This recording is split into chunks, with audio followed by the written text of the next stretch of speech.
Welcome to Cinequest Video. Welcome to Cinequest Video episode number 49. On this episode, we're going to be discussing Bill and Ted's Bogus Journey. And this is part 2 on the road to Bill and Ted Face the Music. The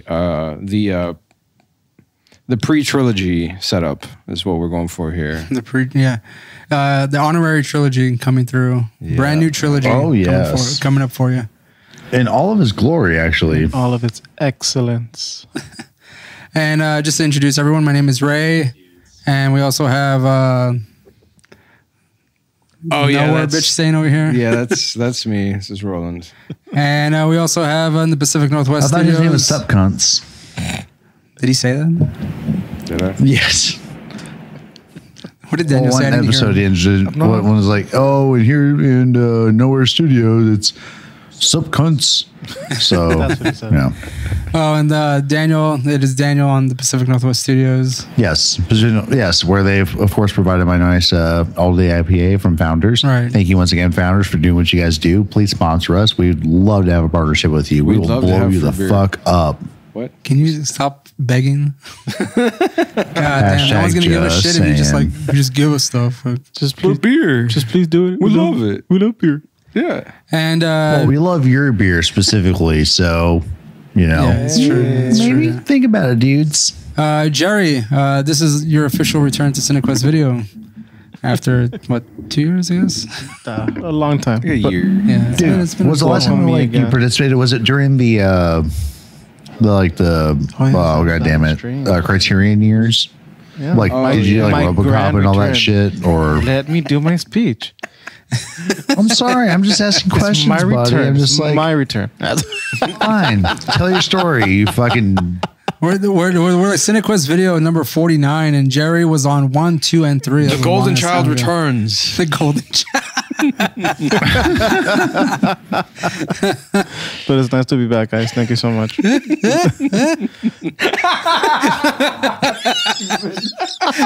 But really, Gerry, you just were on those first 3. Sorry. Sorry. Stupid laugh. Daniel, sorry, what were you saying? Oh, I was asking Gerry, like, was it just the first 3 episodes of Cinekuest you were on? Because I thought you did maybe some shit with some of the other folk. Yeah. He was here for the Lucinda Dickey trilogy. My favorite was Electric Boogaloo. I believe that was part 2, man. It's episode number 2. Fucking amazing. Not me word. I just thought like you had done some more episodes. Is all I'm saying. I still remember the broom scene. That was amazing. Oh, that was part 1, bro. That was part 1? Yeah. Oh, I think part 2, you're thinking of the ceiling. He's like dancing on the ceiling and shit. Yeah. Okay, that's right. That's right. Yeah, but the broom scene is pretty legendary, especially with the shitty effects and all that. It is amazing. So it should be in the Hall of Cinema. Probably is, man. I think they're coming out with a Criterion Collection version of Breaking. No, I'm just kidding. That's the yes. I mean, what was the last Criterion movie? It wasn't. It was the RoboCop. It was RoboCop. Yeah. Jesus Christ! If they're gonna run with that, and that's when that ended. Yeah. Well, it's cool. I mean, like if those dudes are done, a great way to end that would be RoboCop. Right. Not breaking one, just fucking chasing Amy, RoboCop breaking 2, Electric Boogaloo. Speaking of the third one, Ninja 3. Ninja 3 Domination. Yeah. Speaking of Breaking, I know Breaking 2 is streaming on Amazon Prime, and I think Ninja 3 is as well. But Breaking, the first one, still nowhere to be found. I do still own those on Blu-ray, so that's fantastic still. Treasured items. Yes. Speaking of that, I did purchase just recently Bill and Ted's Excellent Adventure and Bogus Journey on Blu-ray. Nice. At Best Buy because they were like $8, but it was like a combo pack, so that's pretty cool. Is it like a double feature? It was a double feature, yeah. And I mean, those are 2 double features I don't mind having. Did you get to check to see if they had any extras, or is it one of those like double features where they just cut everything off and it's only the? I'm not too sure. I haven't opened them yet. They're still in their sealed package. Sealed package. I will purchase the trilogy when it officially comes out. The last. Oh fuck yeah! The Steelbook, the whatever they decide to bring out, I'll buy it. So the last movie I bought was the new Joker. I saw. I bought that one too. $15 on Target. Freaking Blu-ray. It was actually $12 at Blu-ray at Best Buy. Yeah, I saw it for 15, and I was like, "That's a steal." I also bought the Dark Knight trilogy on Blu-ray for $16. I still have my Steelbook case of the Dark Knight, and it's still really. I'm pretty sure that can go for a good buck, but I love it. I love it. It's a really nice Steelbook of the Dark Knight, and then I have one of the Black Panther too. I also bought Office Space for like $5. Office Space is amazing. So that was nice. Has that been done? What for Steelbook? Cinekuest? Oh no, Office Space. No, that would be a good one. Yeah. There is an array of movies to cover on Cinequest. Quite. So when every other podcast that we have it goes to shit, like we can still do Cinequest forever. Sorry to cut you off, Ray, but like we have to like Beavis and Butthead, Daria, fucking King of the Hill, like, and so we branch into I guess like TV Quest or whatever we're gonna call it. Which one? What are you fucking making that noise for? He's talking about King of the Hill and. You mean Great TV? Quest? That's Cinequest TV Quest. I mean, you can rent those at a video store. I mean, it was possible at some point. So, would you want to really? Why not? If the streaming services weren't around, you could rent a season of King of the Hill. Yeah. If the video store was still around, you could still do that. Can't you still do that on Amazon? You can still rent them for sure. Yeah. Rent them. Yeah, like you would probably have to buy them. Streaming. Who has that shit on there already? Wasting money. I guess you could rent them on Amazon. It's fucking amazing. Hulu sponsor us because, or like partner with us because like we mentioned I have King of the Hill on there and that's how I watch it. The Darkwing Drunk. Thumbs down, ignore, swipe. Fuck you, bitch. That shit out of here. Roland, get your fucking vitriol out of here because like we're about to talk about Bill and Ted 2 and we can't take that venom, you dumb bitch. Don't be bogus, right? Oh, Roland. Bitch, bogus. I am bodacious. Bodacious. Get your bogus bullshit Bodaciously shitty. I'm going to give you a Melvin. You're just a bitch. Fuck off. That's real smart. Okay, speaking of Bill and Ted's Bogus Journey, people, well, Daniel, you just recently saw this for the first time, didn't you? Yeah, like when like we talked about like I think on the first Bill and Ted episode, or actually it was an earlier I think Cinekuest where we just invoked Bill and Ted. Maybe it's during the actually it was when we did the review of the trailer for the third movie. I had said something like, if I have seen this, I don't remember it. Right. And then upon watching it, with you dudes, I was like, shit, I don't think I've seen this. Right on. And I was completely fucking entertained. Roland. It had everything I wanted, man. I'd seen it before, but it's just been such a fucking long time. Because like I told you guys before in the first recording, the second one is the one I'm way more familiar with. Like, I mean, I caught that one a lot more on cable, and I mean that was by far my favorite of the two, because they like the hangups that I had with the first one that I explained in the previous recording, like they address in the second one. They spend more time in like having to do with the future. Like you get more of like a look at what a perfect fucking rock and roll utopia is or looks like, and like it's got a bit more of like the sci-fi. Well, no, excuse me, not necessarily like the sci-fi hook shtick or whatever. Obviously, the fucking jump on that actually, like it's darker. Because it's way and fucking I think I will darker jump than on the that. first one. The first one involves time travel. How is that not a sci-fi hook? Exactly. That's what I was trying to like. I'm trying to reach deep into the butt of the bullshit of my brain to like pull out something that makes sense. And what I meant to say, reach that finger in there, man. You can get it to the wrist. What I meant to say is that between the two, like the reason I enjoy the second one a lot more is it's way darker. Like the those fucking android murder bots from the future come back. Oh no, this movie totally has, the first movie, it has they meet death. There's implications there that things are not going to bode well for humanity. They go to fucking hell. Which I didn't necessarily expect, because we'll get to hell.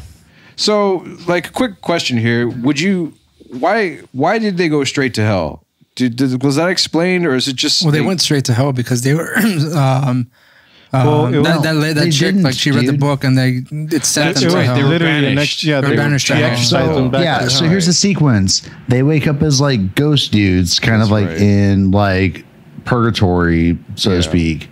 And then they run into death, and then death's well, here's an option. And then they try to fuck with the seance thing, and then they fuck with the seance thing. Then they go to fucking hell. Yeah. Yeah, it was actually her fault though. Yeah, she damned her own. They were doing a fucking seance, which is already questionable, I would think, in the fucking Christian faith or whatever kind of things they're going with. And then she has her book that they're doing this with, and the second she starts getting freaked out, she knocks the stack aside to what was it called again? I was gonna say, was it repel evil, or was this something like riddance? Yeah, to rid yourself, or the riddance of evil. Yeah, it was the riddance of evil. Riddance of evil. Yeah. She busts out some fucking exorcism book or whatever out of nowhere and starts doing the whoop, whoop, whoop, whoop, or whatever. Fucking just sends them straight to hell. You gotta admit though, the effects when they were being sent to hell, they were no, yeah. So a swirl of ghosts and lightning and shit. Do you remember what the budget was for the first Bill and Ted Ray? I'll check on that in just a second.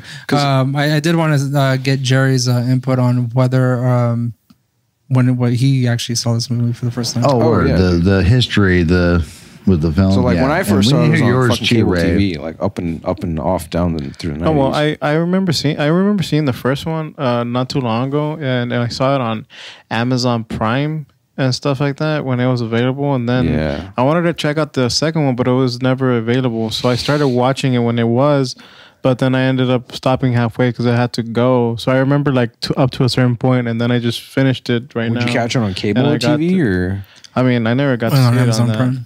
On Amazon Prime. Yeah, the second one. Both. I saw the first one on Prime because it was available when I happened to come across it. It was when I first got my phone service, which comes with Amazon Prime. Thank you, Metro. Sponsor us. We're trying to get sponsorship from Boost Mobile. I'm partial to cricket myself, but cricket. Hey, it's local, all right? Jesus.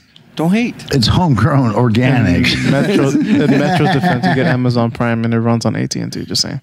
Anyways, so yeah, I saw the first Bill and Ted on Amazon Prime, but at that time, the bogus journey wasn't available. It was only the first one. So then recently, I found the second one, and I only got to see half of it. So that's why I was saying I remember some of it, the fact that two evil robots of themselves were sent back in time and all that stuff. And I think I saw it up to where they die. And stuff like that. We love you. But the movie was fantastic. This movie is great. Yeah. Regarding the budget to the first one, Roland, it was actually $6 million. And I'm sorry, it was $10 million. Damn. But it grossed $40 million. That's cool. Worldwide. So they would have still seen that. Okay, so was it considered a flop? Is this another one of the Well, I think it was. I think at the time, making it a budget of $10 million and then grossing 40 is would they pretty much consider that a success? Technically, that would be a success. Yeah. Well, I mean, technically, I don't think it's a stellar success, but I think it's a success. Yeah, enough for it to make a second one. I mean, for sure. I mean, it was the same director, right? As in the second. I'm not too sure. I do not know about that. I have the information here on my rectangle box. Can you check the budget for the second one as well? Oh yeah, I have that information. I'm actually kind of surprised it was like 20 million or something like that for the first or the second movie, and then I think it was like 38 or 36 million. That they Jesus made. Christ! Okay. The budget for this one was doubled. It was 20 million. Oh wow. Okay. Oh, so I had it right. Yeah, and it was like 38 that they made. Pardon? Was it like 38 million that they made? It grossed 38 million. So 2 million shy of the original. I remember my wiki earlier. Hooray. So it had double the budget, but it only grossed about the same. Yeah. Twice, yeah. Oh man, no wonder they didn't make a third one until like and it was because it was Kickstarted or some shit. Yeah, a bunch of fans wanted it. Well, Jerry, it's been a while since you've been on the Cinekuest episodes, so I don't know if Ray went into this, and I totally forgot to bring it up, but like we've been trying to do like quote unquote like deeper considerations as to like the impact of certain movies. So we look at like what movies are coming out like around it that year and shit. Right. So what like, else?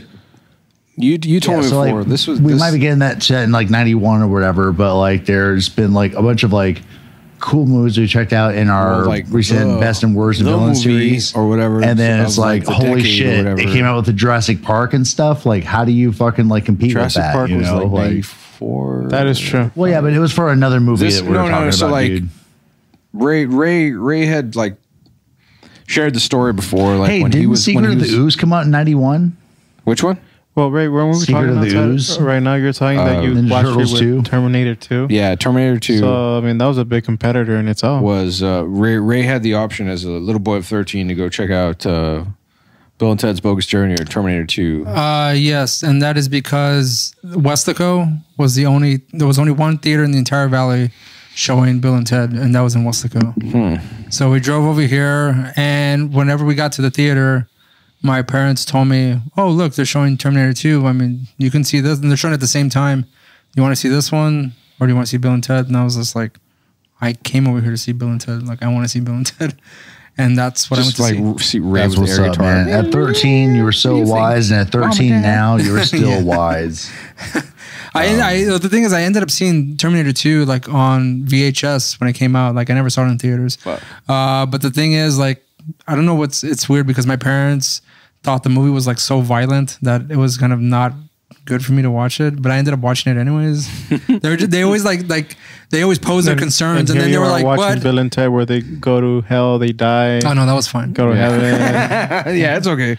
My parents had an odd like barrier for film, you know, because I could see all these horror movies that had all this violence and sex, mind you, that they never like checked beforehand that I could watch on my own. But then I could see Terminator at some point with family, and then I could see when I was in 5th grade, I saw The Exorcist for the first time, but I had to tell my parents my family wants to see The Exorcist. I mean, and I was like, can I see The Exorcist with them? And they were like, well, we have to watch it with you. And I'm like, okay. So the only time they told me to close my eyes was when she was fucking jamming the fucking crucifix up her pussy. You know?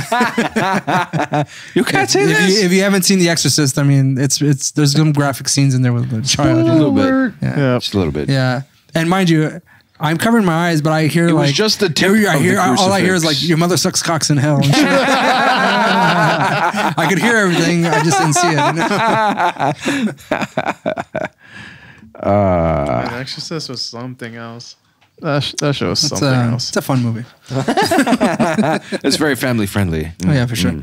But yeah, so wholesome. Brings you all together. Just FYI, I did mention that Terminator 2 was showing the same theater, and Terminator 2 did come out in 1991 as well. But that was the only time I've ever had a dilemma on which movie to choose. Well, it came out in what, 91? 91 as well, yeah. It was 2 years before I was born, so. All right. So yeah, that's pretty much our little history with Bill and Ted's Bogus Journey. Has anybody got a synopsis they can fucking zip through here?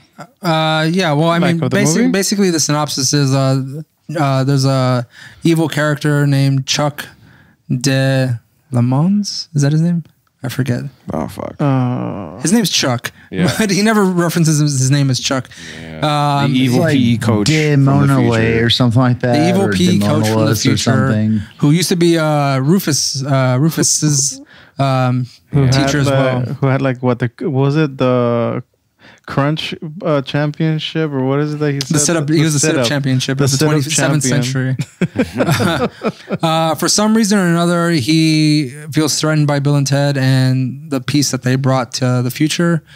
So he wants to rewrite history as he, the main guy, who has right. What did that book say? He wants to be. He's a savior, the greatest man in history. He shows up, like hijacks the fucking classroom that Rufus is in, and like makes him read this shitty ass like autobiography about. I'm kind of curious as to why he picked that Rufus's classroom to do that. You know what I mean? Like, was it necessary? Because Rufus was the catalyst for Bill and Ted, dude. Like, he was the agent that went through and started the process. No, yes, but I mean, why pick that class pupil at that time with Rufus? He couldn't like just intercept Rufus at some point and like fuck him up or something. Theatrics, of course, yeah. Let this tale be known how I defeated the Rufus. So he has created 2 evil version robots of Bill and Ted, and they're sent to the past to kill Bill and Ted. No longer do they have to pass history or some kind of educational class. PE coach. Yeah, a PE coach. Fucking with a chip on his shoulder. Well, they've got jobs somewhere, right? Like, I can't remember what the fuck they work, but it's like they reference it in the movie. His name is Chuck deNomelos. deNomelos, yes. deNomelos, yeah. In the intro of this movie, basically, what I did, I just want to bring this up. I'm pretty sure we would have brought it up at some point, but the guitar player from Faith No More is one of the guys that he brings back. He calls him a shithead. Yeah, that was fun. So like deNomelos though is the so the writer Ed Solomon that's his name spelled backwards. Okay. And so there's a lot of fun little trivia and a lot of like interesting little Easter eggs or whatever throughout this whole fucking movie. Just back to the synopsis. The evil Bill and Ted go to the past where the real Bill and Ted are trying to enter the Battle of the Bands, so they can probably get like a record deal and money and stuff like that. They still don't know how to play. Yeah, they still don't know how to play, but the princesses that they that Rufus brought back from the past. Manager is musically inclined. No, she's not the manager. Oh, she's not? She's just the MC for the band. Yeah, she's the one that got him the gig to perform. Yes. The princesses play better than they do, apparently. Yeah. Which is funny. She makes that joke, I think, even that like they know how to play, but like what the fuck is y'all's problem? Yeah, there's nothing that is showing that them winning the Battle of the Bands is the next step into their their fight for peace or whatever, or like they're going to bring peace Bill to the and Ted universe. don't know that. It's just kind of like, I think it's just something for them to get money, because I know Ted wants money to pay back his dad. And I brought this up when we were watching we were watching the movie just earlier. I brought up how Bill and Ted know that at one point in their future they're going to compose like some music that's going to unite humanity, and but it's never clear when that's going to happen. So at least until the. So I mean, like, it's sort of starts to come together at the end of the movie. Roland, please let me finish, dude. I just want to get this whole thought out, and we can talk about it. No. Cool. Is that cool? All right. Cool.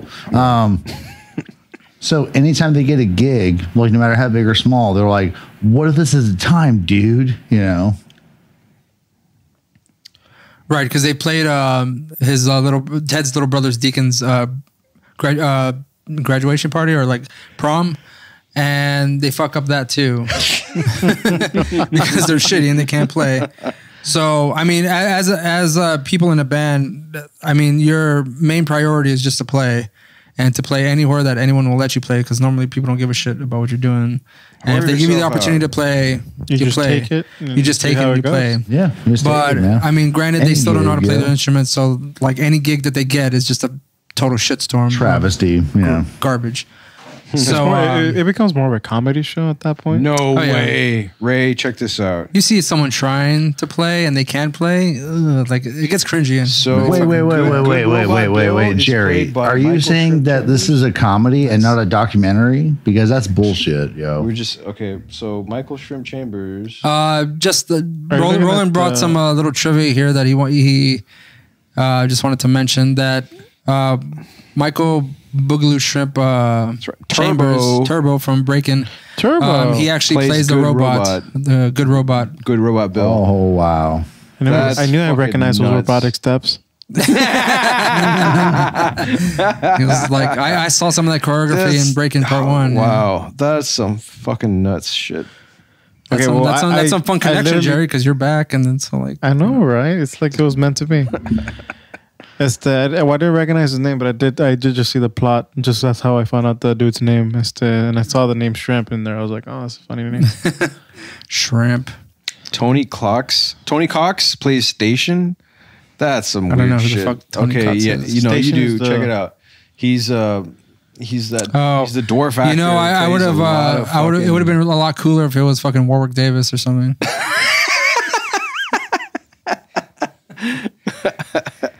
So like Tony Cox is like, he's got a lot of fucking hilarious roles. He's Marcus in Bad Santa, Dink in Spaceballs. He was the limo driver and me, myself, and Irene that like cheats on. Little dude, man. Yeah. He was that guy. He's uncredited as Station, so he's the guy in the suit. I guess. Dude. Well, he's got to be like one of the guys in the suit. This sounds like a fake fact I would bring up on another episode. That's fucking nuts. This movie is all kinds of surprising. Fuck, man. Yeah, wow. Uncredited. What a fucking hero. No, dude, just Station. This movie does bring back fucking Keanu Reeves and Alex Winter, who are Bill and Ted, and George Carlin. And I think one of the original princesses, one of the other princesses is played by somebody else. It's not the original girl. No. Ted's dad is the same. Yep. Bill's dad is the same. Missy's the same. That one scene, he just looks like ass. Yeah, at this point in time, Missy has divorced Bill's dad and has married Ted's dad. Yep. So the confusion ensues on who's that makes Bill and Ted who can get a boner in this situation. Brother-in-laws. Yeah, which I would if I was to guess, I would say Ted could, because in the beginning of the movie when they both call her Missy, Bill is just like, oh, I mean, mom, and Ted is just like, whatever, Missy. Like, well, I mean, like, who knows? Just putting it out there. It's not shown how long exactly. Fucking Bill's mom was married, or Bill's stepmom was married to his dad. Yeah. So maybe it's just like a weird like programming thing, because he wanted to bone her for so long, he had to like work out the whole like Missy versus mom. Nothing has really changed because when they're both like ghosts or whatever in the seance, like. Ted is like, I can see down your mom's shirt. He's like, no, wait. And Bill's like, oh yeah, you can. And then like we hear like what almost sounds like a zipper or whatever noise, which it was a zipper or something. I think you're making that up. Sure, which we just assumed was something strange. Roland, I think you're making that up. No, fucker, it was in there. Like Ray and I were laughing at that dumb shit. So yeah, whenever he says like, I can see down, he goes, Ted, that's your mom, dude. Like a weird. Yeah, it almost sounds like someone's unzipping their pants or something. Yeah. I just want to throw this out there. Jerry. I just read right now that the guy who played the Grim Reaper is the president in the MCU, because he comes out in Iron Man 3. Oh, really? The president of the United States of America. Good for him. Like, oh, really? And consistent work. He's coming back as Death again. Dope. Oh, fuck, it is this guy. I forgot. Man, I completely forgot. This guy's actually a really good actor. Yes, and he plays Death. And he was in fucking Shawshank Redemption and shit. Yeah, he comes out in a lot of Stephen King movies. Yeah, The Mist, Die Hard 2.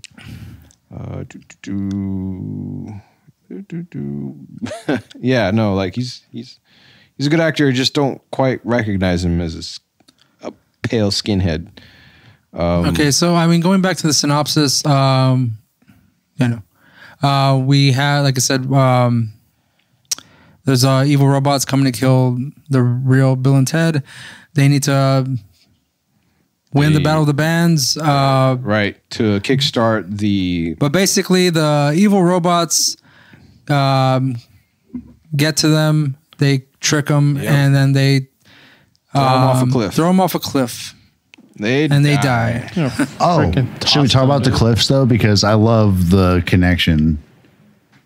Yes, there's a scene that they're watching TV. They're watching a Star Trek episode, an old Star Trek episode, in the movie, and Captain Kirk is in some kind of desert. I forgot, Daniel. What was the name of the Shat? The place? Oh shit! I think I saw the tab open. One sec. I just can't remember offhand. It is the.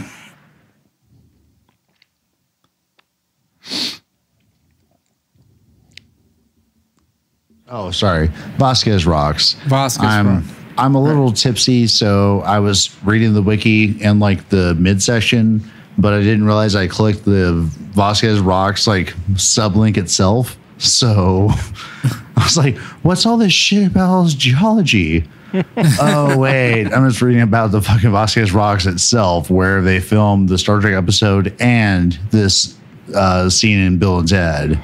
Yeah, man, Roland, you didn't. I didn't catch it until the second time we watched it recently. I was just like, rocks, cool. I was like, why are we watching Star Trek? Fuck William Shatner, but Star Trek, hooray. Yeah, Star Trek. We're there now. Yeah, so I got there in the end, so hooray. So when Bill and Ted die, they have to find their way back to the living world, the land of the living. But so basically, they either have to fight. They have to like figure out they're dead, which is fucking hilarious how they do that. Yeah, I mean, like at one point they possess their dad and like the sergeant or something like that. Yeah, well, before that they get told by Death that that's right. If they want to go back, they need to challenge him. That's right. It's not specified on what kind of challenge it has to be, which we find out later, and which becomes a humorous little scene.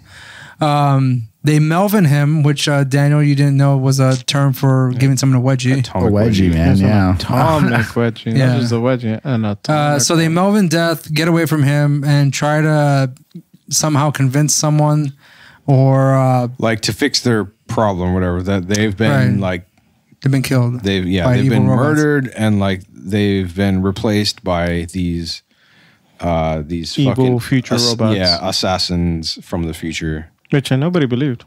No, surprise! Yeah. Nobody believed. I love how when we're talking about when they possessed the dad and the sergeant. Yeah. The mannerisms that the actors. Oh man, they did a good job, dude. Okay, dude, it's my son who's totally not dead or whatever, and like needs help at the Battle of the Bands. Go save their babes.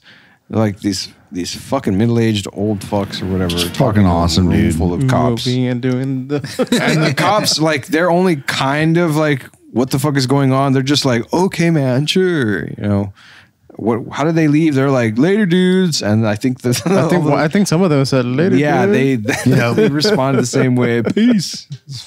That's fucking great. And then I guess they depossess them and then end up finding Missy's fucked up seance. And that's we mentioned that before. That's when she actually sends them to hell. To the stepmom to begin with. What was she's like she was like the next step of the person, because I mean, like parents. Yeah, the parents. They don't have the mothers. So they didn't know that she was performing a seance. She just happened to be doing. No, they showed up. These guys have no friends. We can talk to them this way. That's awesome. Yeah, they don't actually talk to anyone outside of their family that I can see, and their like girlfriends. Like I can only assume they have no friends, aside. Which is weird. They didn't go try to talk to the babes, like try to warn them. Like, that's true. Dudes, it's not us, babes. Wait, hold on. Before they went to the that was before the scene with the dad. They had gone to their apartment to see how everything was going. They were seeing the robot versions of themselves being shitty and assholes. Yeah, I saw it was trashed, or getting trashed. They kicked them out of their apartment. So really, the girl, even if they tried to interact with their girlfriends, they couldn't because they just walked through them. I mean, that's right. I don't know. But they could have. But dude, how was it what if they were able what to if like one of them possessed one of the chicks and then talked to the other chick? If like they'd possessed one of them. I think that's because they were intentionally trying to go in. I think because they went through the ear and the dad, but the babes or the princesses or whatever, they went through them. Yeah, they just walked through them. They just kind of I mean, there has to be like a purpose behind what they're trying to do. Plot so I mean, force. Well, yeah, I mean, they can't just like automatically possess them. They have to like intentionally try to do that. All right, let's go bother Dad. So I guess it was that scene, and then it transitions over to the police station, and then to the seance. The seance, down to hell, motherfuckers. And in hell, they have a glimpse of like what would be their own personal the devil, which is awesome, or they bid the devil's attention. Easter Bunny, and like I love how they're trying to be super cool with the devil. Like, hey, dude. Yeah. Well, dude, like right before they got like sent to like the weird like myriad landscape of like their inner fears or whatever, they're like, hey man, we're just trying, wonder if we can get out of here or whatever. And the devil's like, you may go. And fucking Bill's like, you know, man, you're due with a bad rep, but you're all right, man, or something like that. And then he fucking dumps them. It's fucking brilliant, dude. Yeah. I love how mechanical they made it seem down there in hell. Yeah, like very industrial. Yeah, very industrial. They landed on a rock that was specifically chained into a they're like, mouth. Man, what band was it? They're like, all of those album covers lied to us as far as like what hell. They didn't say specifically. Like. They just said like, we lied this by place looked different. All those album covers, they lied. Yeah, they lied. That was awesome, man. But before that, there was also that really funny scene where they were dropped into hell and they're just falling for like the longest time. Yeah. They start screaming and then they run out of breath and then they take another breath. They're like, dude, this is a really big hole. Yeah. This is a really big hole, dude. Well, what do we do, man? And then they finally fall on face plant on the ground. They're like, let's do it again. Yeah. Man, those guys are wacky, man. I love it. So, yeah. Oh, and then they play 20 questions right before they hit the ground. Yeah, they play 20 questions before they hit the ground. Oh, fuck, that's right. Are you a mineral? Oh, he's like, are you a mineral? Yes. And he's You're like, a yes. tank. Wow. You got it, dude. Jackass. So like Dan was saying, yeah, so they tried complimenting the devil and then he just kind of just plops them into their personal hells. Man, and then it just got really weird. Yeah, that scene's pretty dark. I mean, you have Bill's grandmother who has like this nasty ass look to her. She looks like an old hag. Yeah, and Ted is like scared of a fucking Easter bunny that's come to life. And then before that, there was where they run into the military. Yeah, the guy from the military school who was gonna give me infinity. Sorry, Ted's father's friend. Yeah. Yeah. Do that one scene where they started. They a bunch of they all silky escaped. boys. Like Silk comes from the butt of a worm. They had like their hell together, and then they had their Chinese and then they worm. started getting chased by all of them. That grandma, when she was chasing them, I was like, "Fuck that shit." Grandma and the fucking I was Easter like bunny, the worst. She was like man. fucking doing this shit when she was running. I was like, no way. There was like. And speaking of that bunny, the animat, I don't know, was it an animatronic or was that CGI? It looked creepy. No, that was animatronics for sure. Yeah, that looked fucking creepy. There was some fucking child's play creepy dude, shit. If they wanted to go CGI, them getting the swirl into the hell, that's the CGI that they had at the time. Mind you, as we talked about Terminator 2, Terminator 2 had obviously a bigger budget and they could do like way better CGI. I mean, yeah, but most of it was in like the T-1000 or whatever kind of stuff. Like, they used that's where it counted, dude. For the most part. Yeah, they did. Yeah. How did they manage to break out of hell? Was it they just said death? They were like, "All right, dude, we got to challenge death," and then Death showed up and basically turned into like what's limbo. up, bitches? And he's like, all right, so like what are we gonna play? And the next scene Time for the game of life. One of my favorite in the fucking movie. That series of man. scenes, when you guys said that was gonna be a really good, and I was like, oh, I wonder how good it is. That was the best freaking scene in the whole freaking. Oh, dude, I'm glad you liked it, man. I really am, dude. Ass. Like he is the sorest loser. He's the sorest loser. Best 2 out of 3. 2 out of 3. Best 3 out of 5. And that's 7 probably out how of 10. Death always. Damn so right. Like, so when they first meet Death and he tells him about the challenge, he's like, well, no one's ever won. Probably because he always pulls that like best of 5 bullshit on everyone. And it's like games he knows. Yeah. Like, oh, you sunk my battleship. Oh, best 2 out of 3. Tic-tac-toe, right. You lose, you know. It was the colonel with the candlestick or some shit. Who knew like fucking start playing Clue. Milton Bradley was going to be fucking Death's downfall. And that's because the motherfucker was reading the rules out the ass, trying to make sure. And like he finally gets his shit He together. walked away from the table. And he walks in the corner, He's just reading by a pillar, like reading the fucking rules. He's and there. shit. He's like, haha, I got them. Is he reading the rules, or he's just going through like his notes as far as? Oh, like, you know what? Maybe those words. He's going through his notes to see He had like 2 long fucking Colonel Mustard strips. killed him with a candlestick. stick. They're like, no, dude, it was Professor the professor Plum. with Professor Plum Plum, with the.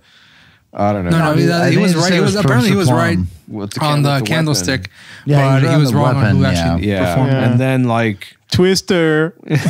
yeah, it ends on Twister. Well, I mean, with death being very goddamn flexible, that fucking Cheating is right foot to red there. so gross.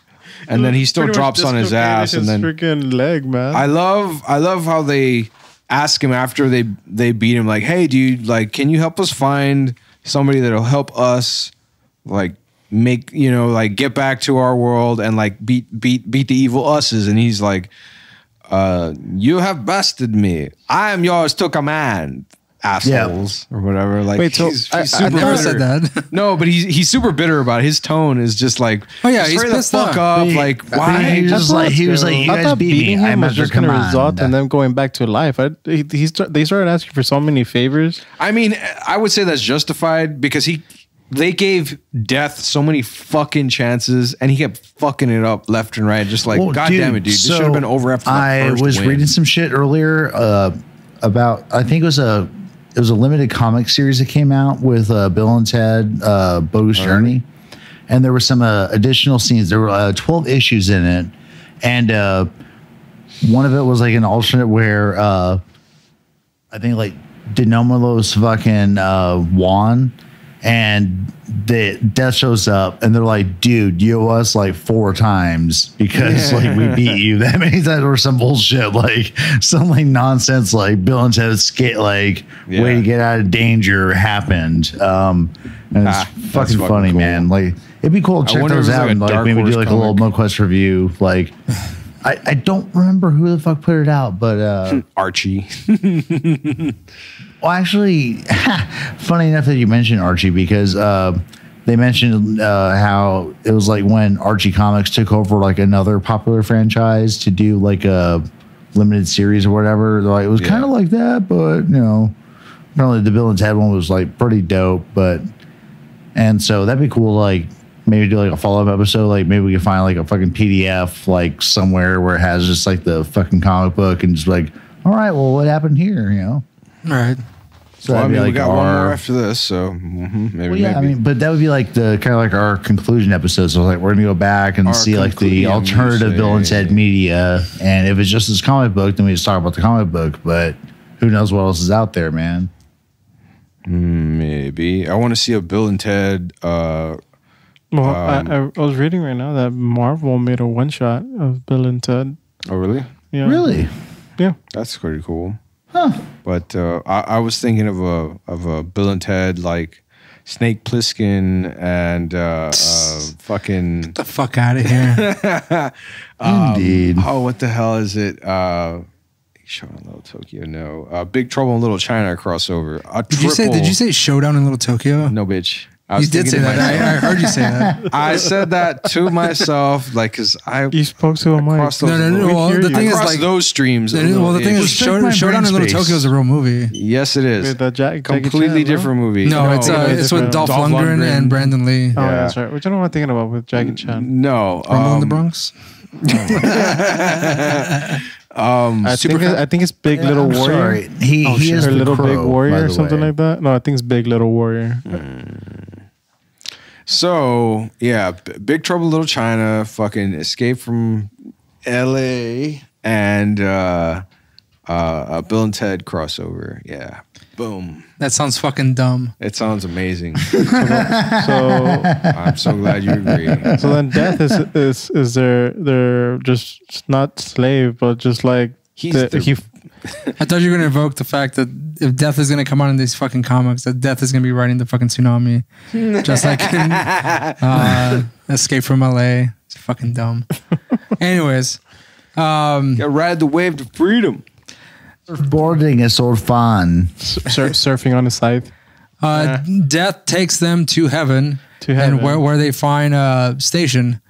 Well, yeah, they're about to go to heaven because that's where death takes them. Station, it was just like a name they out. chose to name the creatures, right? Station. Yeah, because they're thrown out. They're everybody always has like that's the it's just like a one-liner. It's saying like station, amen, station.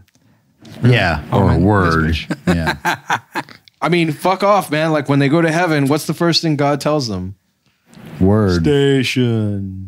Yeah, but that's after they ask him who who can help them. My point is, he didn't just say station. We just knew the scientist. I love how God just kind of just makes like a clear plastic looking flimsy disc, and that's supposed to hide them. I was like, I thought that was gonna be a record, teleporter dude. that they step on. And they pick it up. I was like, wait, what's going on? I think they did that in Family Matters with Stefan Arkell. Just a fucking circular disc. No, step on it. So I totally thought that disc would be like a little teleport pad to take them to wherever station was. Right, so I was like, dude, I think they're like another part of the universe, and that'd be dope. They're like, how are we supposed to find this spot? When you first saw this, Daniel, blue, did you like, expect them to like have like some kind of like weird creature be like the scientists? Fucking critters? No. The critters. And I like Death's little quip there where he's like, what, you thought the most genius person or whatever is going to be from Earth? Yeah, and to answer your question, Ray, they kind of beat you in all fairness, Death, and they're from Earth. So yeah. I think you're just salty. Go ahead, Daniel. To answer your question, dude, I totally expected a human because they were like only interacting with the humans in this entire fucking like movie series so far. Yeah. Like apart from like the only Beelzebub, who's like, yeah, like. So I totally expected them to be like, you know, some sort of human. I was thinking like, they run a Leonardo da Vinci or whatever because he's had time to think about stuff while in heaven or whatever, you know, like some cool other like time travel-y kind of link, you know. And then it was like these little aliens. I was like, well, that's fucking fun. But it'd have been cooler if they got transported to like if that disc was like a little like a Star Trek transporter like pod, and they fucking just like hold hands, and then they're sent to some other part of the galaxy, and then they meet station there. Honestly, that would have been fucking rad, dude, because they could have like met other like fucking nut butt fucking creatures, and then finally stumbled upon the fucking actual station. That would have been fun, dude. I honestly thought that what they were going to also, besides maybe being a teleporter, I thought that what they were going to do with the disc was that it itself was going to make the robots. Like they were just going to put it on the floor and it was going to generate the robots. Well, yeah, or like it was like, or maybe it was like a blueprint, dude. Yeah. But no, they just kind of got materials from the supply store. They didn't really like. But I wonder if it was like a thing to like find station though, because because wasn't it like basically like embossed like white on the disc when they first got it, and then when they finally like got near station, it was blue. So yeah. The closer they got, it seemed like it lit up. Oh, yeah. Okay, it's one of those. So I think maybe it was like a weird proximity alarm thing, and then they had to like interact with them from there, you know, make first contact or whatever. It was just weird that the stations were the only aliens there. Yeah, exactly. And that was another weird thing. It was like, so, you know, maybe it wasn't so weird. I was like, they should hot chicks with some humans. Where the squat weirdos. You know what? Shut up. They should not have been from Mars. Station should have been from Uranus because those things were ass cracks with legs. It was not clear whether station was from Mars or not because they just call them that. They just regarded it as Martian, but that was the only time they said it was Martian. To their necks. That's true. They should have been from Uranus. But then so station, when he was just like, fuck yeah, he was like, well, you kind of fucked up with my planet of origin, but I do have a banging ass, so station. They totally complimented Station's thick ass, and he was like, cool, thanks, I appreciate that, as I make you your robots to go and rock some shit. Robots. Yeah. So right, like needless to say, jumping a bit ahead there, they station the station like brothers or whatever the hell like units. It's really not clear how they get back to their bodies though. Was that like death? They just appear, like they're just like bing bing, we're alive again. They just wake up, yeah, like hey. Yeah, and then fucking death face plants. And the station's there, yeah, and then like death falls like 30 meters or something like that. Bill and Ted go to their bodies. Oh, well, actually, so after they meet the stations, they kind of go back to the Earth and everything. But Bill and Ted appear in their bodies, but the stations, they materialize a new body entirely, or are they still like? Yeah, they just come back as they're not corpses. Yeah, or is it like the same dudes, and they somehow like transported themselves there? Like, yeah, it was really weird, man. Like, and then they end up going to like guys, with God, anything's possible. So jot that down, right? Oh, actually, we missed the like. There's a sequel to Bill and Ted 2. It's The Adventures of Station. How Station, like, because they're fucking with time travel, right? So Station, when they leave heaven, they have to go back to wherever their fucking bodies are on Mars or Venus or where the fuck they're from, and then figure out a way to get to Earth at the same time as Bill and Ted. That's a whole other movie, dude. Badass.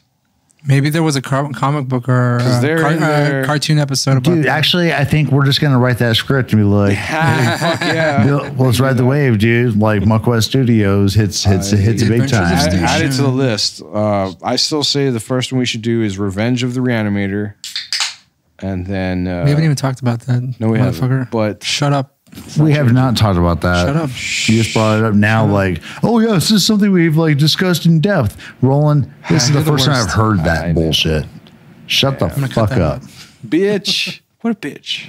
All right. Because currently we're trying to write a new Bill and Ted movie script. Save Revenge of the Reanimator for when we do Beyond Reanimator like next week, probably Wednesday. Lips sealed. I've already stopped talking. Which, by the way, I'm down with doing that Wednesday. Okay, so they get back to Earth. They go buy robot shit. So yeah, so MacGyver some goddamn robots out of these like Radio Shack basically, and just get a bunch of like random ass parts, regular builders and shit. Construction supply / electronic shop, because they said it was kind of both. Well, yeah, they have to. If they're back on Earth, they don't have magical powers. They're just fucking smart scientists, you know. Yeah. So they got to use the tools and whatever Earth can provide for them. Well, I just loved how. Oh, well, I guess that would be a little bit later in our talks. I don't know, but they really MacGyvered that. Oh yeah, and mind you know what, dude? Who knows how fast that drive is from the Emporium to the fucking exactly the venue. He made those really fast. Just like, this is a science challenge. We'll take all these like little like hand vacuums and all this like trash from the 20th century, and we'll make it work because we are stationed. Some zip ties, some PVC pipes, and let's MacGyver together goddamn data. Fucking baling wire. Stoner data. Before they start MacGyvering, there was this really weird scene where they combine. Right, they do the flesh. They mash into a blob of meat and flesh. Right, and then they just kind of turn into a bigger, an 8-foot fucking Sasquatch station. Right. What was the point of that? Because they, with their powers combined, there's actually a station planet credit that was not put into the credits itself, but it was a consultation credit for John Carpenter for like just basically like weird sci-fi body horror. There's like, what do you think, John? And they're like, and he was like, well, here's this, but like, I don't know if I want to be associated with this movie. Like a weird tumorous ball sack that like ended up standing up and that was John Carpenter. Well, that weird ball sack of 8 foot. Right, was the most advanced scientist in the universe. Didn't they do that in Tremors Part 2? Created also? 2 robots. Yeah, out of. Dude, I thought Tremors Part 2 is when like they had like the like break off of the one graboid that was like smarter. Yeah, they turned into those little like heat-seeking raptors, and then the third one's with the ass blasters. Yep. Yeah. Yeah. And then now they're on part like 14. The fifth one, They can fly like fucking dinosaurs and shit like that. Yeah. Oh, right. Yeah. But the ass blasters on their own can fly with the power of butt propulsion. Oh, the graboids can like shoot out from the ground. That's right.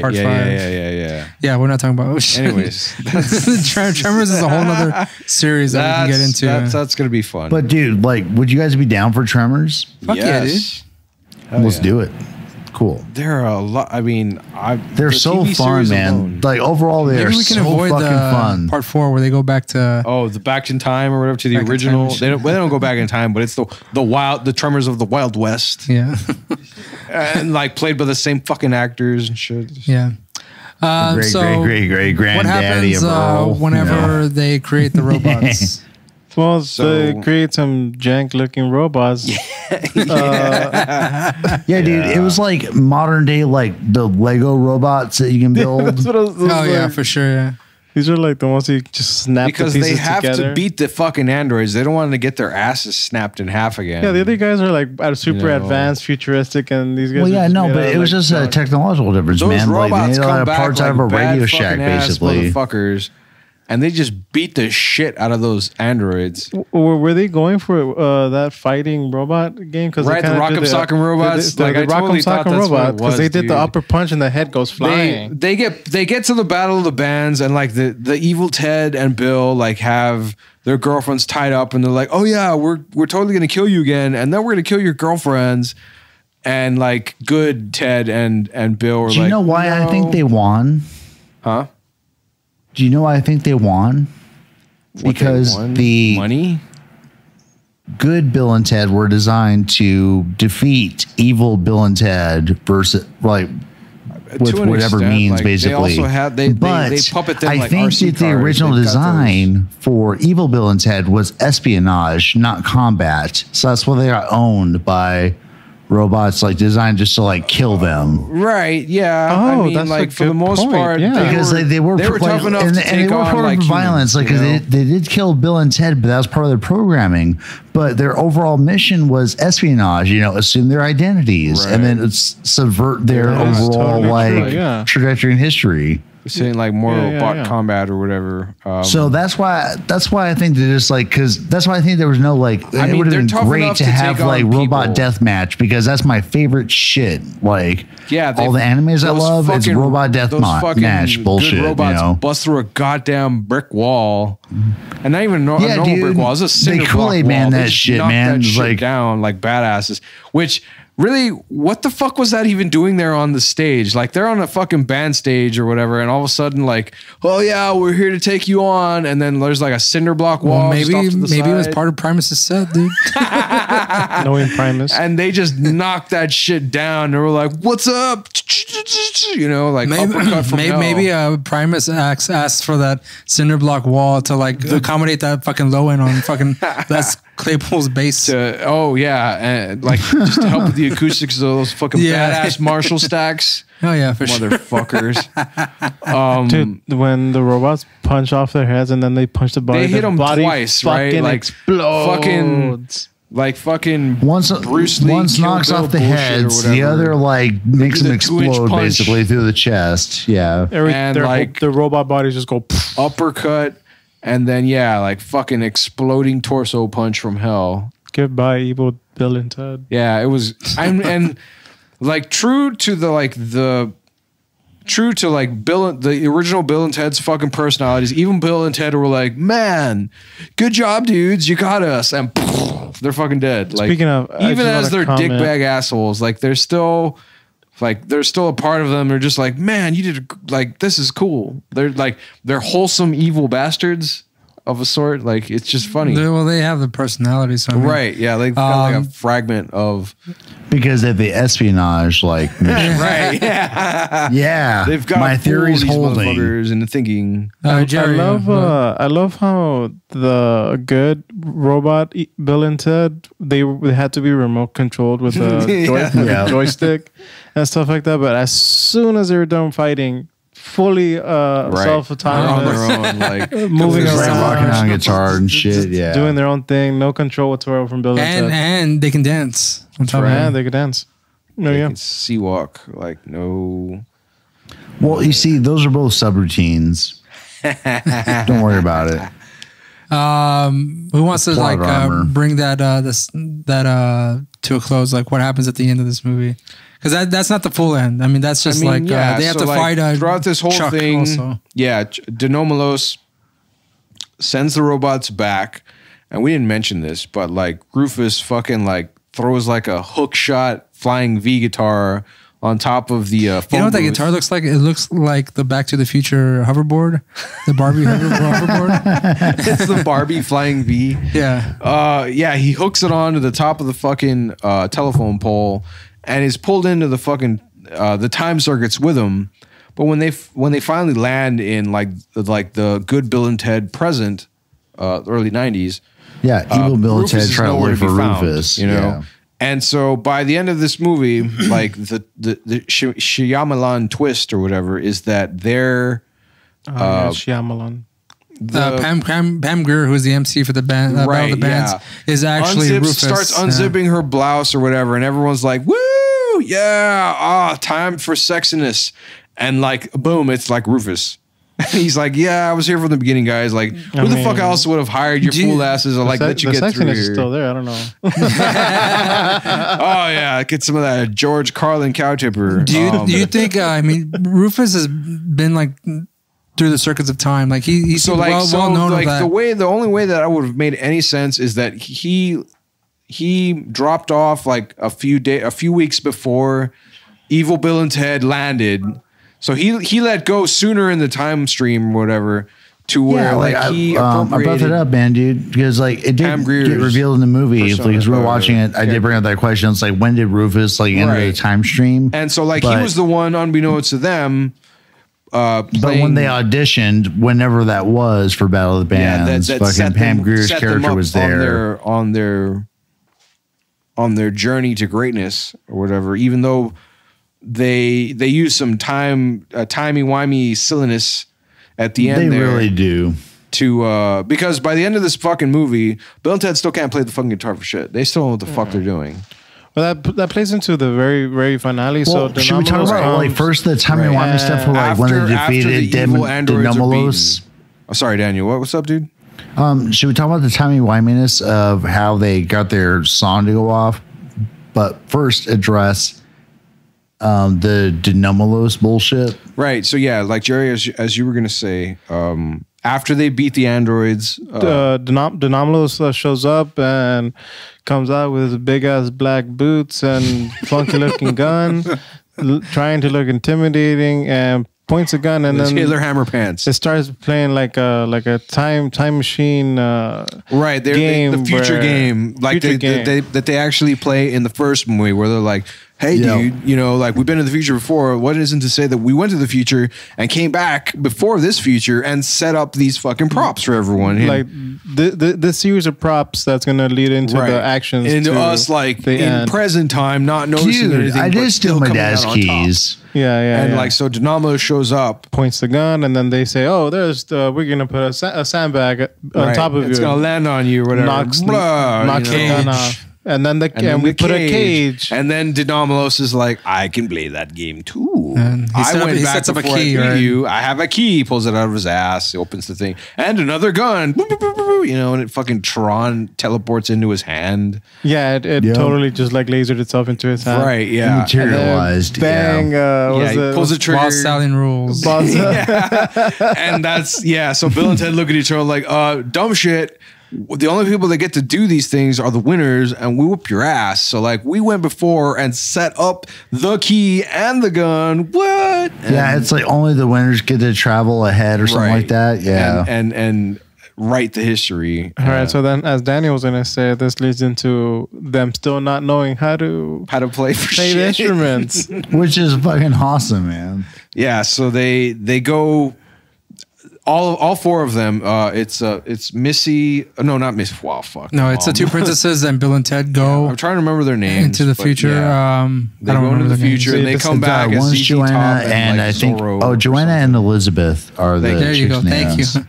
And so so they go into a future, and how long did they say they were gone for? 16 months. 16 months. 16 months, and they become guitar gods or guitar experts. in that time, their facial hair grew so well, and they had babies and shit. Well, yeah, and I swear that fucking awesome. It was like, hey, check it out, it's Baby Ted and Baby Bill, but like they named their kids after each other. Like, Baby Ted had Baby Bill. So like we went to like practice. I just want to comment. Honeymoon when the future versions of them now experts, Keanu Reeves literally looks like right now Keanu Reeves. Dude, he looks like in that movie, he looks like a fucking like Mongolian warlord. Like Mongolian warlord. It looked like Keanu he was like Genghis Khan's successor. Like.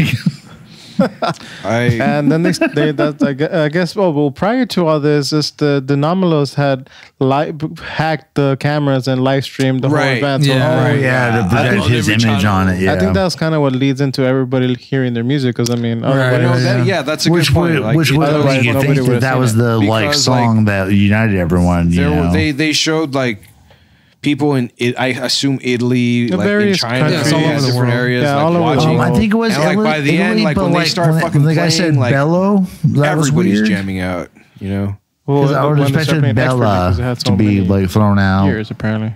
What was that, Daniel? Go ahead, dude. Linguistically, like I do think that Italy was thrown out, but like when the guy was like bello, bello, bello, right? I was confused, but like maybe it's just like my like loose grasp of like Italian or whatever. That are you trying to assume that Italians don't understand English, Daniel? No, because in China, their excuse there was that video had subtitles. So. Well, my excuse was the guy maybe should have said Bella. No, I was.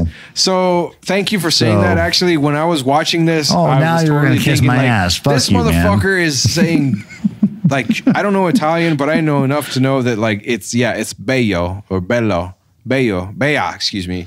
Man, like this motherfucker can't even say it correctly. Like, how the fuck does he? Excuse me. All right, like it's the whole point is the double L's. All right, and it's Bella or Bea Ciao.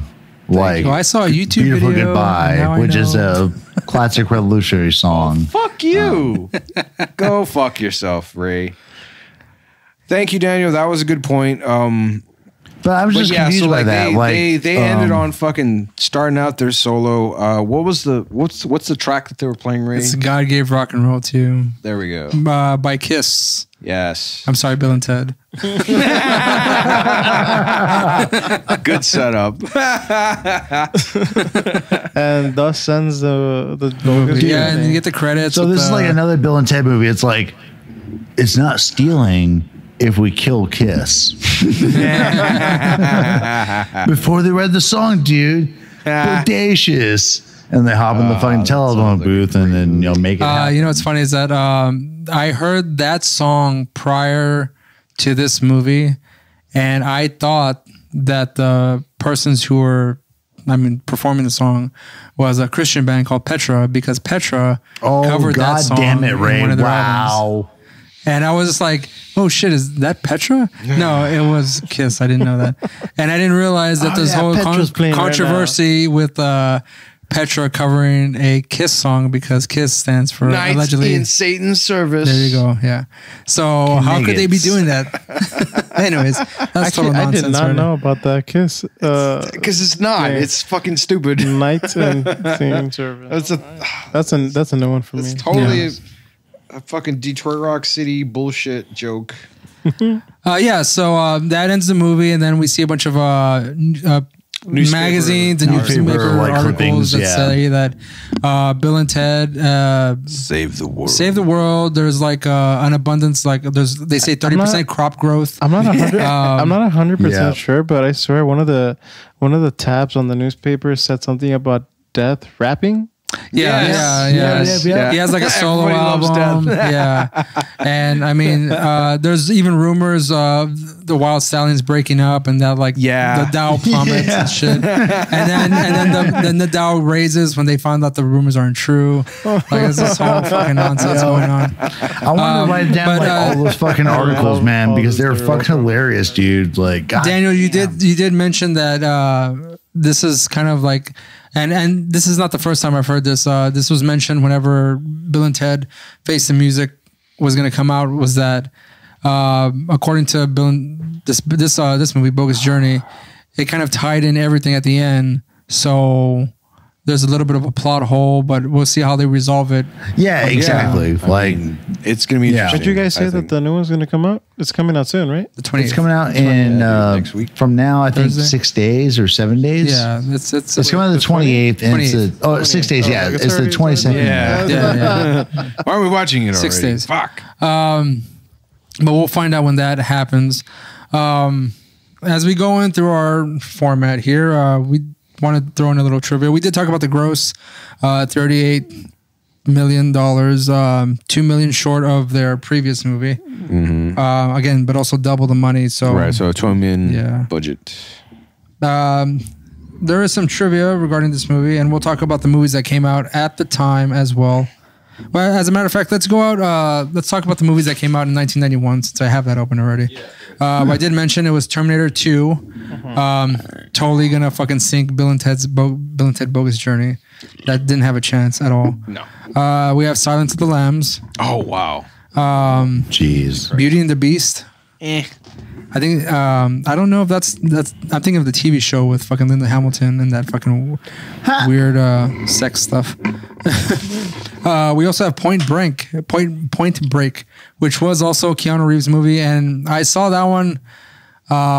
Totally threw me off who Keanu Reeves was, because I'm used to him playing Ted, and then he plays this cop. Exactly. And it was too serious and all this kind of shit. Badass. Cape Fear with Robert De Niro. Have you seen that? Anyone seen that one? No. It's a good movie. We also have The Last Boy Scout with Damon Wayans and Bruce Willis. Boy Scout. You remember that one? It's kind of forgotten a little bit. I'm thinking of Celtic Pride.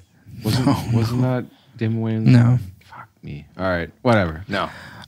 We also have Hook with Robin Williams. Ooh. Oh, wow. Yeah. Rufio. Okay. Rufio. Rufio. What's her name? She plays Tinkerbell or whatever the hell in that one. Julia Lewis? Yeah. No. Roberts. Julia Roberts, sorry. Only time she was ever I was thinking of Cape Fear. Great. Cape Fear, that's Julia Lewis. Still hated her, but yeah. There was also another movie that came out, which was pretty huge, with a superb soundtrack. Robin Hood, Prince of Thieves. Oh, hell yeah. Brian Adams came in and swooped in on that soundtrack. Yeah. Fucking Kevin Costner and who the hell plays the sheriff of Nottingham? It's Hans Gruber, bro. Bitch. Yes, Hans Gruber. Alan Rickman. Alan Rickman, right? Yes. Yeah. Fuck. This is one of my favorite movies. It's fucking awesome. Yes, the only Robin Hood who doesn't have Morgan Freeman, Kevin Costner. an English accent. No, he never. We also have another movie by Never Keanu Reeves. 3 movies so far that Keanu Reeves has come out in. Yeah. Bill and Ted, Point Break, and My Own Private Idaho. Never heard of that one, right? No. Obviously. Me either. Hot Shots. Oh, damn. Charlie Sheen. Yeah. The rapist. Always winning. Still. Oliver Stone's JFK. Oh, wow. Okay. Oliver Stone's The Doors. Wow. Both those movies got the same year? That's fucking nuts, dude. Val Kilmer Val Kilmer. Yeah. Both came out in 1991. Pretty crazy. I didn't realize Oliver Stone. I didn't realize Oliver Stone put out 2 movies. Yeah, exactly. Like, I didn't realize it was so prolific. Oliver Stone? Like, Have you guys covered the Doors movie in this? no. Also want to be included on that. What about Bob with Bill Murray and Oh, wow. Lewis, whatever the fuck his name is, from Jaws? Lewis? Oh, fuck. Don't know. Grabbing a beer. Daniel Day. No. Boys in the Hood. Jungle Fever. That's the Snipes, bro. And The Addams Family. First one. Shit. Man, why is it that all the like 80s movies and 90s movies that we cover, they always catch them on like these fucking awesome years. Now there isn't shit. Well, don't sound like a grumpy old fucking man. Not necessarily bro. grumpy. It's just like, God damn it. Especially in this year. Well, yeah. We'll be lucky if we get like the New Mutants and fucking Wonder Woman and Wonder Woman's not going to be this year. Out, right? Isn't it? New Mutants has been trying to come out for like 5 years. Yeah, I know. I'm aware, 100% true.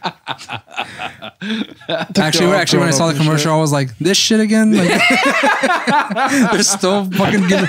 Yeah, I go. How many trailers of New Mutants have I seen? So like, there's a running gag on Internet Today. Like Jerry and I watch that channel all the time, where they're always just dragging on these motherfuckers. Like, why is it still here? Like, what the fuck was this shit like 5 years ago or whatever the fuck? It's like 3 years later, they're still 5 years later. It's just they're saying like, oh, it's gonna come out soon. Oh yeah, video on demand. No theaters. Fuck off. Let's talk about the soundtrack real quick, right? Soundtrack. This soundtrack was one I searched for often. I saw it on cassette at a garage sale one time and did not get it, and I should have done it. Like a buck or two. It was like $5. Ooh. It was brand new. It was like it wasn't even open and everything. Like, and I really wanted to get the soundtrack. 13. Yeah, that's $5. This soundtrack and Last Action Hero. Megadeth. Really they wrote a song just for this fucking movie. True. Megadeth being in both. That is correct. Soundtracks. Angry Again and Last Action. The Reaper, which is the song that comes out in the credits, was performed, written, and produced by Steve Vai. Fuck yeah. You can hear that in the fucking guitar. Oh, yeah. Yeah. Absolutely. Shouted Out by Slaughter. The Perfect Crime by Faith No More, which is when they're actually driving to the desert. Showdown. I don't know who that is. Go to Hell. Megadeth. Yeah. That's a badass song. Fuck yeah. Battle Stations comes out in the credits as well. I think when they're actually making the robots by Winger. Robots. Oh wow. Junior's Gone Wild. I don't remember that song, but it's by King X. And another noted Tommy the Cat by the Primus. Yes, sir. Primus. Or the Primus. And then God Gave Rock and Roll to You by Kiss. Everything else is just fucking rock on, yo. I mean, I don't know the names of like you pretty much fucking covered everything there. I did, yeah. Yeah. So trivia. Golden. Trivia.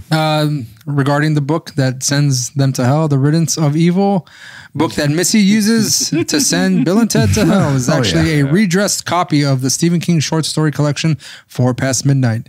She opens it to a page in the story Secret Window and Secret Garden, which can be read clearly in a few frames of the film. You know, we should have fucking paused that to see. Like, now that I'm thinking about it, that would be fucking hilarious.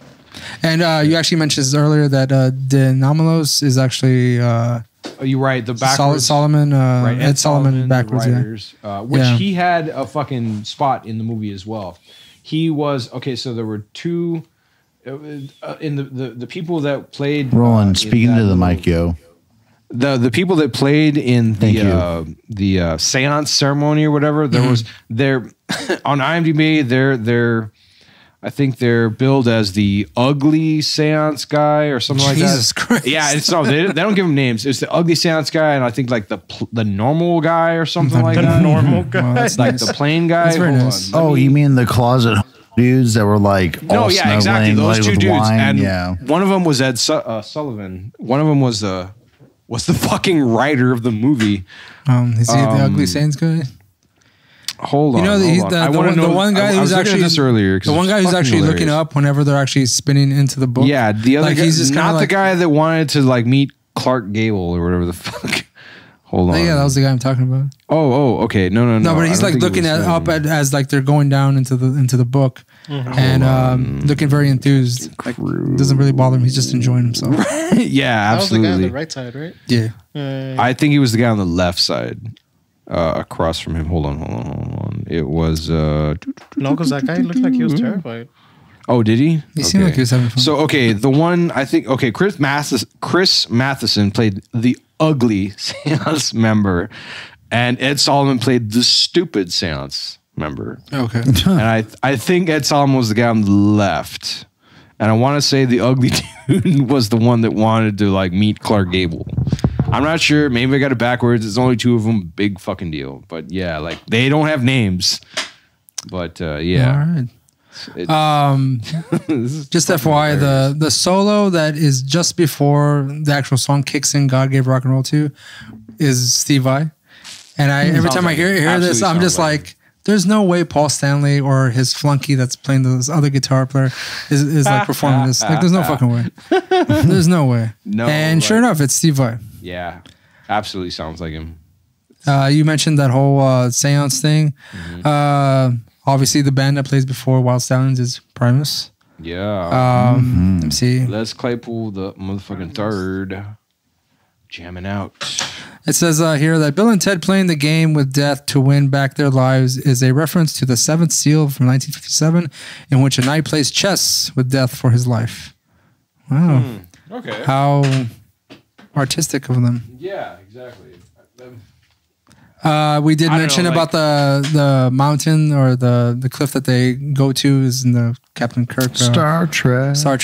Yeah. Scene. The original title of the film was Bill and Ted Go to Hell. Go to Hell, yeah. Which would have been awesome. Yeah. And it says it was changed because American objections to the use of the word hell. Bill and Ted Go to Heck. There we go. Fixed it for you. Pansies, morons. Only an understanding that like, oh yeah, heck's better than hell. No, it's not. It's a shortening combination of hell and fuck. But whatever. Yeah, let's go with that. Yeah, no, it is. Okay. Hell fuck. Roland's big facts. Hell fuck. The robots land. Go to hell fuck. The evil robots first land at the Circle K, which is the first meeting from the first movie. That's right. Yeah. Oh wow. Good fucking call. That's awesome. Holy shit. Aim for the cat, dude. Yeah. Evil Bill. I'm trying, evil Ted. That was so stupid. Yeah.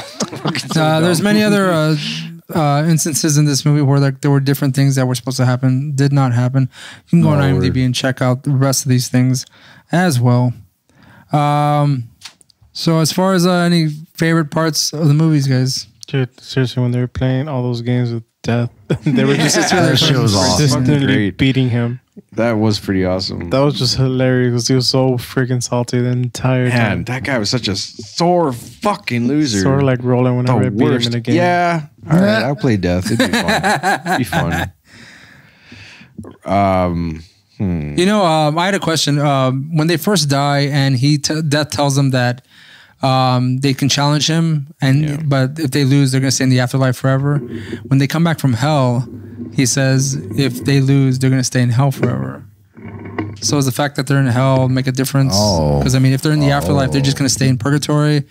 Or if they happen to, I think no. I mean, I think like in any version of death, where like he just doesn't, and some of them like he guides them to where they're gonna go. I guess. Right. Yeah, but were they like just gonna go to hell immediately? Like, well, no. I guess he wasn't determined yet. I guess he wasn't gonna tell them. Like they're morons, but they're not bad people. So expect them to well, I feel like just death wouldn't have told them because then that would have like affected their answer. He was just saying that he was just being ambiguous. Yeah, he was trying to fuck with them. Obviously, but when they were sent to hell, I mean, they were already like placed there. Like he's all like, well, no, they were sent to hell by the seance, dude. Yeah, but like since he's already like there, I mean, they're already there. I mean, what is he gonna do? Just pull him out of there? I mean, just leave him there? Well, no, they had to invoke him, dude, because like the way to get out of their situation, they were stuck in a cycle until they actually fucking caved and be like, all right, Death, we'll cover your shit. Yeah, like normally they're like, okay, cool, Death, take us. They'd go to heaven. He gave him an option, but it really wasn't, kind of thing. It's like, look, you're gonna keep doing this until like you play me a game of Battleship, you bitches. I'm gonna get what I want in the end. That you lost. Yeah. I suck at Twister. Whatever. Daniel, do you have any parts in this movie that you enjoy particularly more than others? Oh, actually, and I have another one that I enjoyed. Didn't you? What was your? Yeah. The fucking, I mean, the scene we already talked about, you know, was awesome. But apart from that, not really, man. Just the movie was like fucking fun, man. Well, actually, the fucking if you had to pick the scene where Evil Bill and Ted were playing basketball with their heads, that was pretty funny. That was pretty funny. I was gonna say when they were proposing to their princesses, to their girlfriends, fuck, dude. You know what? Yeah, Daniel. That shit was hilarious. I had a whole bit about like that, and then I fucking forgot. A good section for you, only because like their wordsmithing was fucking hilarious, and like the way they both like we were talking about this as we were watching it again, right? Like These guys fucking got together, but not quite. They didn't write it together. Like you could see them, they're being in the same fucking room, and like the themes of their proposals were the same. They started talking about fucking, I love you like the animals in these particular seas, but not this sea, like in the desert. Oh no, this like in the Pacific Ocean. I'm sorry, I meant like freshwater, not saltwater kind of thing. Like, fits your bill for fucking like hilarious writing, or not? Well, no, I mean, you give me the stink face earlier. No, just because my original like. Yeah, kind of intent of the comments I made about it was like they totally did write it separately, but they're just so in tune mentally where they wrote the same shit, but just a slight variation of each other. And then it was funny to you because like same speech. After the speech though, like when they like proposed, both of the fucking Elizabethan era fucking princesses fucking look at each other, which I thought was funny. Like maybe they have a Bill and Ted sort of relationship. Oh, huh. I never even thought about that. Are they sisters? Yeah, they are. They are? Mm-hmm. Okay. Well, I mean, like Bill and Ted are basically brothers in this fucking movie by this point, so that's kind of funky. Word. Kind of curious. I mean, if they've been with these girls from the beginning, and in the first one they didn't have any. Does it say they didn't have any girlfriends? Were they virgins? How were they all virgins? They did say. All four. Oh wow! They I mean, like how so they did say that the girlfriends are super chaste. Yeah, they're most chaste, bro. How do you guys know? Like how long? Of like the how long between the first and the second movie? It was not clear, actually. Okay. No, there wasn't a set time. Okay. I think even if they did that, it would have been hard because of all the time traveling shenanigans that goes down in the movies. Yeah, I mean, well, we'll find out more like when the new one comes out. Are those two girls set to come back? Or I'm not too sure. As far as I know, fuck. I hope they don't get divorced. They do. The kids are grown already. Like the byproduct of those I don't relationships. know if the girls. It's mentioned they have like failing marriages too. So like really, yeah. Wait, like also they're girls, and in this movie they were two little boys. Well, that's not necessarily clear. They're just named after each other. They didn't say they were boys. They just said this is little Bill, this is little Ted. They could have named them. Maybe that's part of the resentment that the girls have later on. Like, why'd you use boys' names after each other, you dumbasses? Yeah, that's funny. But I mean, I don't know if actually you can actually see the cast from the third one and whether or not they're named. Little Bill and Ted are there. Yeah. Oh, word. Daniel. If you want to give us your rating, sir. I do. I'll give it a 4.85, man. And the only reason that I'm gonna I'm sorry, Daniel. Can you start again? I didn't catch that. Oh yeah, word. So my rating, can you read me? Hello? Yeah. Yeah, we can hear you. Go ahead. Oh, okay. Shit. I was asking for affirmative and no one said shit. So I was like, we got it. Anyway, I'm going to give it a 4.85. And the only reason I'm docking it is just because of the like ridiculous, like timey-wimey time travel bullshit solutions to their problems that came later. There was a lot less of it in this one than the first movie.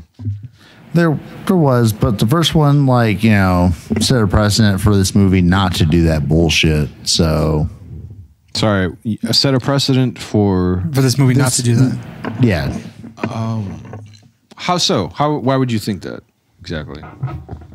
Because like the keys and all the other like little solutions that they figured out in the first movie were like really convenient, you know, lazy writing bullshit. Mm-hmm. And when it came to the sequel, it's like, oh, we need to maybe become correct with some of this time travel bullshit.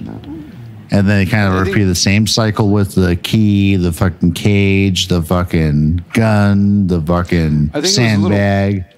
So to me, the second movie was like the first movie, but more of a straightforward plot of the same elements that they used. In the first movie, they had somebody travel back from the future to help them like do their history, report, and like they go through and trip through time. Only the thing is, like in the second movie, it's more simplified, but like further fleshed out. You have them coming back from the future to fuck up the present, and then it's them trying to like get through. Yes, get through the end of that. Like way more boring, like time travel story than the first movie. But yeah, I mean, the phone booth doesn't play a role as much of a role as it did in the first one. True, right. Here, they're going through like some kind of existential kind of shit, you know, they're going through like different parallel universes, like the afterlife, whatever you want to call that. Like it's just nothing to do with time travel until like the very beginning and the very end. Dimensions and parallel universes. Yeah, there we go. Like the hell dimension, and right, limbo dimension, heaven dimension. I guess. Yeah. Sure. All right. Sure. So 4.85. Why do you have to fucking do that? Round it down. Is this out of 5? Yeah. Out of 5. I mean, a solid 4 out of 5. Solid 4 out of 5. Mostly because, like, the plot was really straightforward, but there are some points where it starts going all over the place. Right. Yeah. As I feel like some of the creative choices were a little bit out there, even for Bill and Ted, like including those aliens. Like I thought it was cool that they included those. That was random. Like totally out of the blue. They just did that to fuck with people. I was already like they had death on their side. I don't understand like why they need to even create robots. They could just like say, "All right, Death, just go take care of them." Like, go. Well, I mean, technically they're robots. So, I mean, they really can't. Chuck. With the they could have had Death go back in time and just fucking stop Chuck. Or I mean, even if they want to stop the robots, back in time into the future, they can send Death to the future. yes, but I mean that would imply that they had to have the foresight to actually ask him for that favor. Which so basically they're still as dumb as fuck and like. So the only thing they can do is think of the very basic. They never want to create hurt people. Other robots. They're just like, how do we defeat the robots? That was the only plot, but. All the other time they have, it was like never any hostility. It was just like, hey, dudes. And that was it. yeah.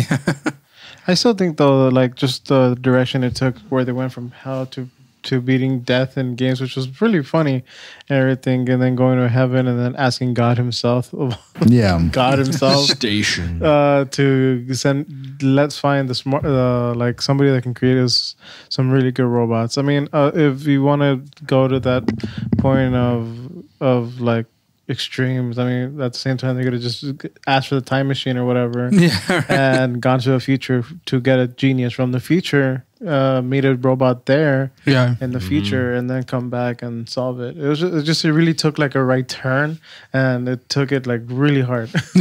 Like it wasn't like gentle. No, it was like swerve. So what was your rating again? 4. Solid 4 out of 5. Because like I still like the movie was hella enjoyable still. Oh yeah. Like I enjoyed it a lot. It had like a lot of good comedy. Fucking like hilarious. Bill and Ted themselves are really funny to see. They're just like out there. They're very simple in what they want. You know what I mean? And it was really entertaining to see. As I personally liked when they were ghosts and they were possessing the dad. That was really funny. It's just like that kind of humor is really funny, but the movie itself kind of just, like I said, took a lot of like hard rights or whatever. Yeah. It was either way, like the adventure was really fun and entertaining, and I would definitely watch the movie again. No problems at all. Right. Awesome. And what about you, Roland? I was trying to remember what I gave the first Excellent Adventure rating. I think it was like a... Doesn't matter. Shut up, you. This is my time. Still doesn't matter. I'll give this one a 3.87. That's just not wow, so specific. Sorry, 873. Yes. 3.873. But you used to say like you like this one better than the first one. I do. And I was trying to remember. I think I gave the first one a 3, maybe a 3.5. I'm not too sure.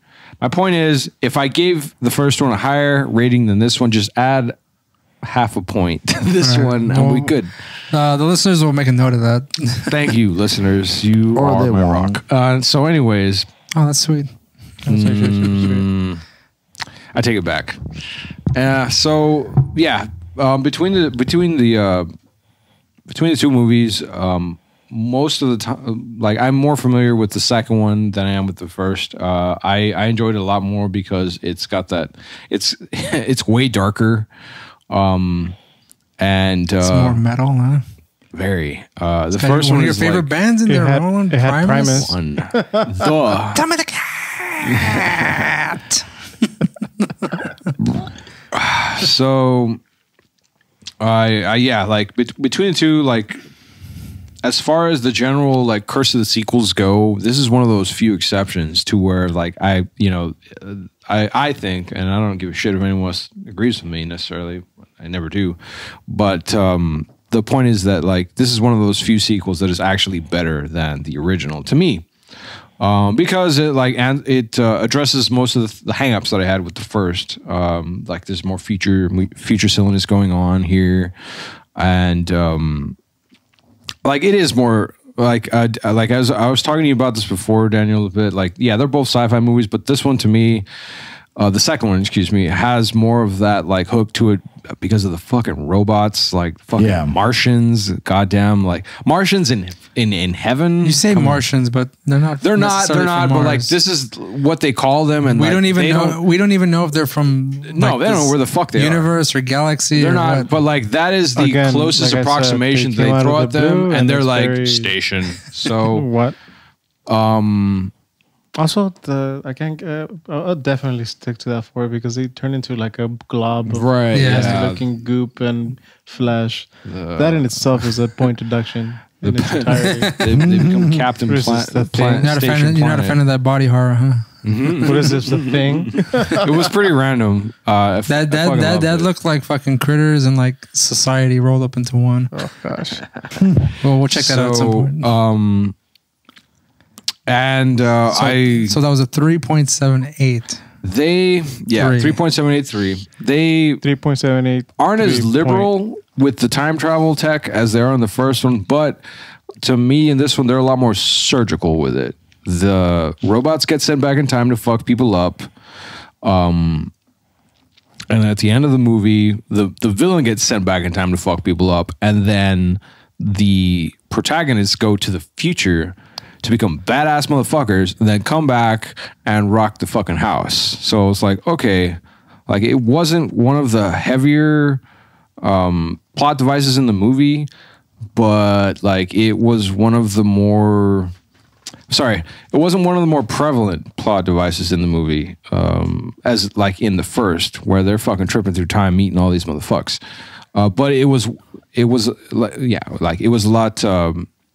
lot stronger. Like it had like a stronger impact on the storyline. So like I like that. They were like a little more subtle with it, but so yeah, this is one of my this is my favorite between the two. All right. Well, I'll give it a until we get to the third. We'll see what the fuck happens. I give it a solid 4.5, and I've never seen this movie with a group of folks. It's the first time I've done it, and it actually made it more enjoyable because everyone kind of catches the joke. Yeah. And yeah, we had the watch party. We had the watch party going on. So like again, never seen it with people before. I've always seen it by myself, watching with a group of people. Just laughing to yourself like a creep. Well, sometimes I'm just laughing internally. I'm just like, well, that's funny. I did, and I still do tear up just a little bit whenever they play God Gave Rock and Roll. Fuck yeah. It's so perfect. They're fucking, like, they're harmonizing. And I'm just like, whenever they started doing the fucking guitar, and I'm like, even though that's not the actual song, it's just Steve Vai doing his thing. Oh, yeah, exactly. And I'm just like, that is beautiful. And life became perfect. Right. From And that I'm point like, on, like, as far motherfuckers, as do you the- realize what's the happening? plot's supposed to Bill and go. Ted are about to save the goddamn world, motherfucker. That's right. From here on, everything is amazing. Yeah. And we're mistaken because there's a third movie. But hey, we'll see if that, Yeah, we'll see what the next movie brings. But again, solid 4.5. I don't remember what I gave the first one, but I still enjoy that one as well. This one is darker. Saw it in theaters. Didn't see the first one in theaters, but it was weird when I first saw it for the first time with my parents. Like it was just darker, and all the devils and the death and the evil Bill and Ted peeling their freaking face off. yeah, that was cool. Oh man, I was love cool. that. But it was freaky. I love when Bill punches them. It hurts him like he punched metal. But Oh, when they you're peel, metal, dude. They're like super plastic. Your fucking fist is made of glass. All right, so we'll just bring this to a close, and we will see you on the next one. Soon. Bill and Ted Face the Music, and Very soon. Oh yes. Excellent. this little trilogy that we're doing right now was short notice. Yep. Nothing was actually planned out for this one. We didn't actually think ahead like a couple months ahead of time. Believe Like it or we have not, the we rest of them. planned You know? these things out. There was a structure. Yeah, and since we just love Bill and Ted Face the Music decided to stick to their release date. Right. Unlike other movies that I've been waiting fucking months to see. I'm glad New they. Mutants. Yeah. Years. New Mutants. God damn it. I do want to see the new Years. Ghostbusters. I do want to see Saint Maud. Yeah. I do want to see the next Halloween movie. There's still that's okay. Well, they're doing an official third one now. Halloween Resurrection 3. That- It's like it's called. I think Halloween Kills is what it's called. That's what it's called. It's a really shitty title. But Yeah. That turned That's into so sort of a bad. soft reboot, God didn't damn. it? With What was this that? last one? Yes. Yeah, it turned into like a soft. After reboot, didn't it? Resurrection, they did a sort of a soft. Like, some of them are like no longer like canon. No. This the one that just came out is supposed to be like a direct sequel to the first one. Right. Yeah. They even like Which got rid of skips. second. They got rid of the second. They one even too. got rid of Curse of Michael Myers. It's a fucking tragedy. yeah. So This it was like, motherfucker over here. Absolute garbage. The I can't believe one of the I can't shittiest- believe one of shittiest the fucking best sequels ever. Best ever. Man, your taste in fucking film is questionable. he's the kind of fellow that likes Freddy versus Jason. Fuck yes. That movie is awesome. I love it. It's the best. I'm waiting for Ray. I'm still waiting for the sequel. Don't get me wrong, it was fun, but the best, get the fuck out of here.